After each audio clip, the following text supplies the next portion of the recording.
Comme vous pouvez le voir, le soleil est revenu. Les oiseaux chantent toujours autant. Et là aujourd'hui, on va essayer de choper du martin pêcheur. Mais avec la crue, mon site a quand même pas mal travaillé. J'ai des arbres qui se sont écroulés. Enfin bon, ça peut être sympa comme ça peut être catastrophique. On verra si le martin pêcheur ou pas revient.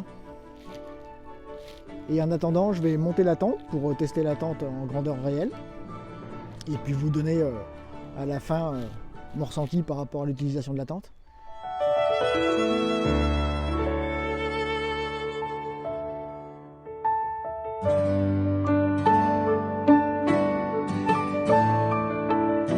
Alors voilà, j'ai trouvé un endroit où me positionner potentiellement pour voir du martin pêcheur. J'ai monté la toile de tente, je me suis chronométré, il faut environ 4 à 5 minutes en prenant son temps pour la monter. Et je vais revenir par contre sur deux choses que j'avais eu du mal à trouver la position, c'est les deux arceaux. Là, je vous montre tout de suite, avant de passer à autre chose, la position des deux arceaux et à quoi ils servent. Alors, voici la tente Oki V3 de Tragopan montée sur le terrain.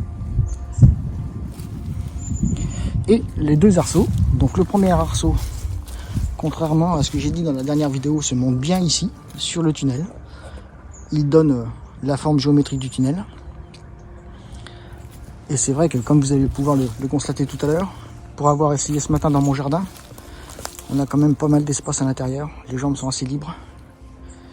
Et on est très confortablement installé. Donc on voit bien ici que le toit du dôme est quand même bien positionné. Et qu'on a plusieurs zones d'étanchéité au niveau du toit, et que s'il pleut, il ne risque pas de rentrer de l'eau dans la tente. Et notamment par la fermeture éclair d'ouverture. Je vous donne l'échelle de ma main, je vais passer ma main à l'intérieur, et là, hop, vous voyez, je suis pile sur la fermeture éclair. Le bout de mon majeur est sur la fermeture éclair. Donc vous voyez, on a quand même une belle profondeur. Et s'il pleut, l'eau ne rentrera pas par la fermeture éclair, elle sera quand même relativement bien étanche à ce niveau-là. On a vu que les coutures étaient doublées pour une étanchéité parfaite à ce niveau-là. On aura bien un écoulement de l'eau au niveau de l'étanchéité du toit. Et la deuxième armature pour laquelle j'avais un gros doute quant à son positionnement, et bien en fait elle vient tenir la fenêtre en façade ou sur les côtés comme on veut. Mais là moi personnellement je l'ai mise en façade. Et elle vient se positionner dans des petits trous comme on peut le voir. Elle passe à l'intérieur d'un guide. Vous voyez, à ce niveau-là, il n'y a pas de souci. Et de l'autre côté, pareil, elle repasse dans un œillet métallique. Donc là, on est quand même pas trop mal. On va voir une fois à l'intérieur si elle respecte ses promesses. Alors ce matin, pour l'avoir essayé dans mon jardin, j'avais des gros soucis de remontée d'humidité et de remontée de fraîcheur sur le sol. Normal, hein, puisque le sol de la tente n'est pas isolé. Donc je me demande si dans un futur plus ou moins proche, je ne vais pas investir dans un sol de camping pour isoler le sol de mon corps. Parce que au bout d'une demi-heure, trois quarts d'heure d'affût ce matin dans le jardin, dans l'herbe humide, je peux vous garantir que même avec un pantalon doublé polaire, je sentais l'humidité et la fraîcheur quand même monter, et au bout de trois quarts d'heure ça devenait désagréable. Alors oui, Pépère il aime bien son confort, notamment quand je suis en affût.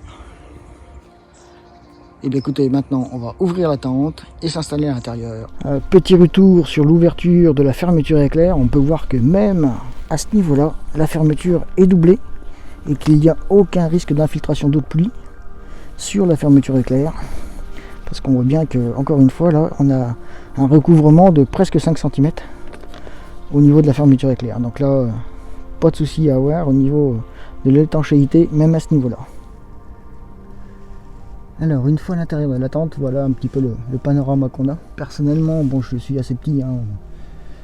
Je mesure 1m65 environ, et j'ai encore presque 1 mètre devant moi avant d'arriver au niveau de la fenêtre. Au niveau confort dans la tente, une fois installé, on est relativement bien.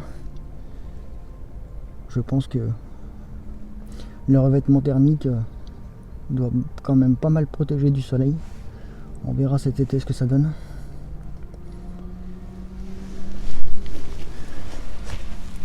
Et maintenant, si je m'avance et qu'on regarde tout à fait au fond, on voit la profondeur du tunnel. Et on voit au niveau de la ventilation que, comme je disais dans la dernière vidéo, entre le fond, le toit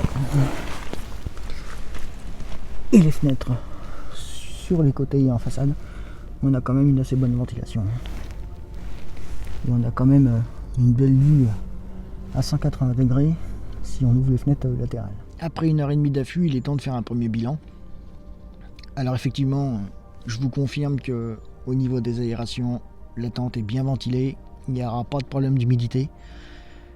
Mais petit bémol, on a vite une sensation de courant d'air, surtout au niveau des deux aérations sur les côtés, ici et de l'autre côté. Comme vous pouvez le voir, je les ai fermés parce que le courant d'air est au niveau du visage. Ça devient vite désagréable. Et deuxième petit bémol, même avec une couverture sur le sol, on sent vraiment la fraîcheur monter du sol. Et après 1h30 d'affût, ça devient vite aussi désagréable. Donc je pense qu'il va falloir que j'investisse dans un tapis de sol afin de m'isoler du sol pour des plus longs affûts.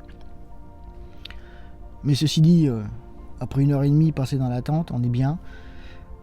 C'est confortable, on a de l'espace, on peut se tourner sans trop faire bouger la tente. À ce niveau-là, c'est appréciable, surtout pour la faune, on risque pas d'être capté à ce niveau-là. Après 1h30 d'affût, j'ai rien vu, donc à ce niveau-là, je suis un petit peu frustré. J'ai passé un bon moment au chaud dans la tente, tellement au chaud que j'ai enlevé ma veste d'hiver, parce que je commençais un petit peu à transpirer. Même si dehors il fait une douzaine de degrés. Pour moi c'est une bonne tente d'affût, il n'y a pas de souci là-dessus, on est confortablement installé à l'intérieur, encore une fois, on est bien. Le prix justifie l'utilisation de la tente. Au niveau de tous les points positifs que j'ai évoqués précédemment, je ne reviendrai pas là-dessus parce que j'ai déjà fait une vidéo, ça sert à rien de revenir dessus. Mais je regrette absolument pas mon investissement, si ce n'est que j'aurais bien aimé voir quelques martins pêcheurs ou quelques oiseaux d'eau. Ça aurait été bien, ça aurait couronné le tout et agrémenté la sortie. Mais c'est le problème de l'affût, on choisit où on veut se poser et c'est pas pour autant qu'on voit certaines choses ou pas. Aujourd'hui, 1h30, j'ai entendu des oiseaux, j'ai vu passer des oiseaux, mais rien qui s'est présenté devant l'objectif. Tant pis, c'est comme ça. Eh bien écoutez, merci et à bientôt.